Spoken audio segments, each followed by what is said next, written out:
नमस्ते साथियों, मैं आपका मित्र श्रेयस आरसीएम के विनर्स के इस अध्याय में आपका दिल से इस्तकबाल करता हूँ। दोस्तों, इस अध्याय में हम सीखने वाले हैं एमएस वर्ड में रेफरेंस मेन्यू में कौन कौन से ऑप्शंस होते हैं और उनका किस तरीके से यूज़ किया जाता है।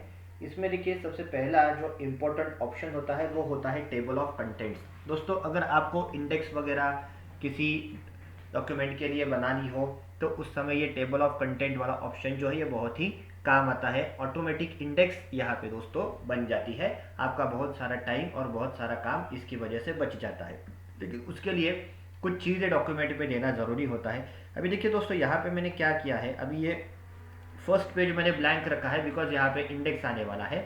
सेकंड पेज में मैंने क्या किया, यहाँ पे एक पैराग्राफ टाइप किया है और उसके ऊपर यहाँ पे चैप्टर 1 नाम डाल दिया है। अब इस चैप्टर 1 को मैंने क्या किया है, सिलेक्ट करके होम मेन्यू में से इसको मैंने यहाँ पे हेडिंग स्टाइल अप्लाई किया है। देखिए, अगर आपको ये टेबल ऑफ कंटेंट वाला ऑप्शन यूज करना है तो ये बहुत ही ज़रूरी होता है कि आपके डॉक्यूमेंट में हेडिंग स्टाइल अप्लाई की होनी चाहिए। अगर नहीं होगी तो फिर वर्ड को समझ में नहीं आएगा कि इंडेक्स में किसको कंसीडर करना है। तो देखिए, यहाँ पे मैंने चैप्टर 1 पहले नॉर्मल टेक्स्ट था, देखिए टाइप करने के बाद इस तरीके से, तो इसको मैंने सिलेक्ट करके यहाँ पे होम मेन्यू में से देखिए यहाँ पे हेडिंग स्टाइल दे दिया। चाहे हेडिंग स्टाइल 1 दो 2 दो चलेगा, कोई दिक्कत नहीं है। ओके, तो अभी जब आप हेडिंग स्टाइल ऐड करते हो तो क्या होता है, देखिए यहाँ पे ये एक नोड क्रिएट हो जाता है। इसको आप ऐसे करोगे तो देखिए ये चैप्टर 1 ऊपर 2 आ गया। देखिए ये ऐसे हाइड हो जाता है उसका कंटेंट और ऐसे शो हो जाता है। तो मैंने इस तरीके से एक पेज पे यहाँ पे चैप्टर 1 हेडिंग दे दिया और उसके नीचे डेटा टाइप कर दिया, नीचे आ गया। उसी तरीके से देखिए यहाँ पे सेकंड मेरा चैप्टर है, उसको मैंने चैप्टर 2 नाम दे दिया और उसको भी यहाँ से हेडिंग स्टाइल सिलेक्ट कर दी। इस तरीके से देखिए दोस्तों यहाँ पे चैप्टर 3 4 और 5 मैंने क्रिएट कर लिए। अभी चैप्टर 5 जो है वो मेरा 6 नंबर के पेज पे है, चैप्टर 4 जो है वो मेरा 5 नंबर के पेज पे है। ओके, तो इस तरीके से मैंने हर एक को यहाँ पे हेडिंग दे दिया। इसके आगे कुछ नाम वगैरह डालना है उस चैप्टर का तो आप वो नाम डाल के उसको हेडिंग स्टाइल अप्लाई कर सकते हो। अभी मुझे क्या करना है, देखिए फर्स्ट पेज पे इसकी इंडेक्स क्रिएट करनी है कि चैप्टर्स के नाम और कौन सा चैप्टर किस पेज पे है, ये मुझे यहाँ पे इंडेक्स क्रिएट करनी है। तो अगर आप ऐसे एक एक टाइप करते जाओगे तो उसको उसके लिए बहुत टाइम लगेगा आपको इंडेक्स बनाने के लिए। तो इस पे दोस्तों सोल्यूशन क्या है, इस पे सबसे अच्छा सोल्यूशन है कि आप टेबल ऑफ कंटेंट यूज कीजिए। हम क्या करेंगे, रेफरेंसेस में जाएंगे, रेफरेंसेस में जाने के बाद यहाँ पे टेबल ऑफ कंटेंट्स ले लेंगे।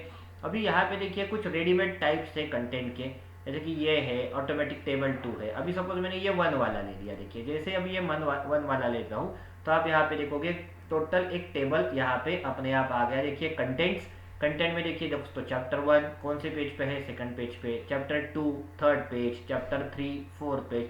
तो इस तरीके से इंडेक्स जो है यहाँ पे अपने आप दोस्तों क्रिएट हो चुका है। अभी एक काम करता हूँ, अभी यहाँ पे चैप्टर 5 तक का तो डेटा मेरे सामने आ चुका है। अभी मैं नीचे जाता हूँ सबसे नीचे और यहाँ पे और एक कंटेंट ऐड कर देता हूँ। ओके, ये देखिए अभी मैंने सपोज यहाँ पे ये जो पेज है इसके नीचे एक ब्लैंक पेज मैं ले लेता हूँ। देखिए इंसर्ट में जाता हूँ, एक ब्लैंक पेज ले लेता हूँ और यहाँ पे लिख देता हूँ मैं चैप्टर 6 और यहाँ पे कुछ कंटेंट मैं टाइप कर देता हूँ। अभी देखिए इस चैप्टर 6 को मैं हेडिंग स्टाइल दे देता हूँ। होम में चला जाता हूँ, होम में जाने के बाद मैंने यहाँ पे दे दी हेडिंग स्टाइल। अभी देखिए इंडेक्स में चले जाएंगे। इंडेक्स में चले जाने के बाद अभी आपको फिलहाल कहाँ तक दिखाई दे रहे हैं, चैप्टर 5 तक। अभी मैंने यहाँ पे 6 नंबर का भी चैप्टर ऐड कर दिया, तो हम यहाँ पे करेंगे अपडेट टेबल और यहाँ पे हम करेंगे देखिए अपडेट पेज नंबर ओनली या फिर अपडेट एंटायर टेबल। आपको क्या करना है, मुझे पूरा टेबल अपडेट करना है। तो ये देखिए यहाँ पे जो 6 नंबर का जो चैप्टर ऐड किया था वो भी इसमें इंक्लूड हो चुका है दोस्तों। तो इस तरीके से देखिए टेबल ऑफ कंटेंट जो है वो अपडेट भी यहाँ पे हो जाता है। अभी यहाँ पे एक और फायदा क्या होता है, यहाँ पे लिंकेज भी क्रिएट हुआ। अभी मुझे चैप्टर 5 के ऊपर जाना है तो मैं यहाँ पे चला जाऊंगा, कंट्रोल बटन प्रेस करके रखूंगा और क्लिक करूंगा। जैसे ही क्लिक करूंगा तो तुरंत मैं यहाँ पे चैप्टर 5 पे आ गया। तो टेबल ऑफ कंटेंट क्या करता है, इंडेक्स भी बना के देता है और वहां पे इंटरनल लिंकेज भी क्रिएट करके देता है। तो इंडेक्स पे क्लिक करने के बाद तुरंत आप उस चैप्टर के ऊपर जंप भी कर सकते हो। सो आई होप आपको ये रेफरेंस मेन्यू में टेबल ऑफ कंटेंट ऑप्शन किस तरीके से यूज किया जाता है ये यहाँ पे समझ में आया होगा। नेक्स्ट ऑप्शन होता है दोस्तों, देखिए यहाँ पे फुट नोट। फुट नोट मतलब हर एक पेज में अगर आपको at the end of page कुछ नोट्स लिखने हो तो आप फुट नोट के जरिए लिख सकते हो। फॉर एग्जाम्पल अभी मैं इस पेज पे हूँ और मुझे यहाँ पे फुट नोट लिखनी है तो मैं यहाँ पे कर दूंगा देखिए insert foot note. Foot note या फिर एंड नोट, सबका मतलब यहाँ पे एक ही होता है दोस्तों। तो अभी देखिए मैं यहाँ पे फुट नोट के ऊपर क्लिक कर देता हूँ, तो ये देखिए इस तरीके से यहाँ पे नोट आ गई, तो 1 आ गया। तो यहाँ पे अगर आपको कुछ लिखना है तो आप लिख सकते हो। एंटर करने के बाद ये देखिए इस तरीके से ये जो फुट नोट है ये आ जाएगी। अभी मैंने ये कहाँ पे ऐड की है, सेकंड नंबर के पेज पे। ओके, अभी मैं यहाँ पे थर्ड नंबर के पेज पे ऊपर चला जाता हूँ। यहाँ पे आपको वो नोट नहीं दिखने को मिलेगी। यहाँ पे भी अगर चाहिए तो यहाँ पे फुट नोट कीजिए, या फिर अभी मैं एंड नोट ले लेता हूँ। तो ये देखिए इस तरीके से यहाँ पे आ गई एंड नोट। फुट नोट मतलब पेज के बॉटम में आ जाती है, और एंड नोट मतलब जहाँ पे आपका पेज का लास्ट सेंटेंस खत्म हो जाता है उसके नीचे आ जाती है, वो एंड नोट होती है। देखिए दोस्तों इस तरीके से आपको अगर एंड नोट टाइप करनी है तो आप यहाँ पे एंड नोट भी टाइप कर सकते हो। ओके, तो इस तरीके से नोट टाइप करनी है, एंड नोट टाइप कीजिए, फुट नोट टाइप करनी है, फुट नोट टाइप कीजिए। ये आपके ऊपर डिपेंड होता है आपको यहाँ पे क्या करना है। अगर निकाल देनी है तो सिंपली है, यहाँ पे इसको सिलेक्ट करके डिलीट कर दीजिए। यहाँ से ये डेटा जो है ये पूरे तरीके से हट जाएगा मेरे दोस्तों। सो आई होप आपको ये जो दो ऑप्शन है ये सबसे इंपॉर्टेंट है, किस तरीके से यूज किए जाते हैं समझ में आया होगा। नेक्स्ट ऑप्शन है देखिए यहाँ पे इंसर्ट कैप्शन।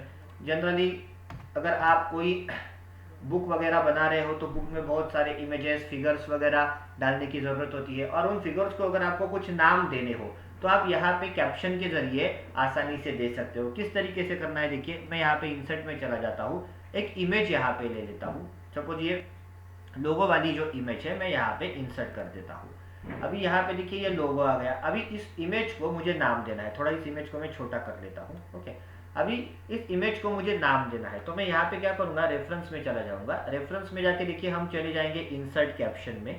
इंसर्ट कैप्शन में जाने के बाद इस इमेज को क्या नाम देना है, तो मुझे सपोज यहाँ पे देना है फिगर 1 RCM के लोगो। तो इस तरीके से मैंने इसको नाम दे दिया। देन इसको लेबल क्या देना है वो आप यहाँ पे, ये क्या है लेबल, इक्वेशन है, फिगर है, टेबल है, क्या है ये आप ले सकते हो। ये आपकी फिगर है तो मैंने फिगर ले लिया। अब इसकी पोजीशन क्या चाहिए, ये जो आप कैप्शन दोगे इसकी पोजीशन क्या चाहिए, ये इमेज के ऊपर चाहिए या इमेज के नीचे चाहिए। तो मैंने यहाँ पे ले लिया below selected item, exclude label from caption. ये ऑप्शन आपको जिस तरीके से ऑन ऑफ करने वो कर सकते हो। जस्ट यहाँ पे ओके कर दीजिए। जैसे आप ओके करोगे देखिए ये जो इमेज है ये मेरी यहाँ पे खत्म हो रही है, एग्जैक्टली उसके नीचे यहाँ पे कैप्शन आ चुका है। देखिए फिगर 1 RCM के लोगो। ओके, तो कैप्शन देने के लिए पहले उस पर्टिकुलर ऑब्जेक्ट को आपको सिलेक्ट करना है, देन एंड देन ओनली आप उस पर्टिकुलर ऑब्जेक्ट को कैप्शन दे सकते हो। तो दोस्तों रेफरेंस मेनू में ये जो 3 ऑप्शंस होते हैं ये बहुत इंपॉर्टेंट होते हैं, इनका बहुत सारी जगह पे यूज करना पड़ता है। आई होप आपको ये तीनों ऑप्शन प्रॉपरली समझ में आए होंगे। हमने यहाँ पे टेबल ऑफ कंटेंट ऐड कैसे करना है वो दिखा, फुट नोट एंड नोट कैसे ऐड करनी है वो देखी, और किसी ऑब्जेक्ट को कैप्शन किस तरीके से इंसर्ट किया जाता है वो हमने यहाँ पे सीखा। इन सब की प्रॉपरली प्रैक्टिस कर लेना। मिलते हैं नेक्स्ट अध्याय में मेलिंग्स के साथ, तब तक के लिए धन्यवाद।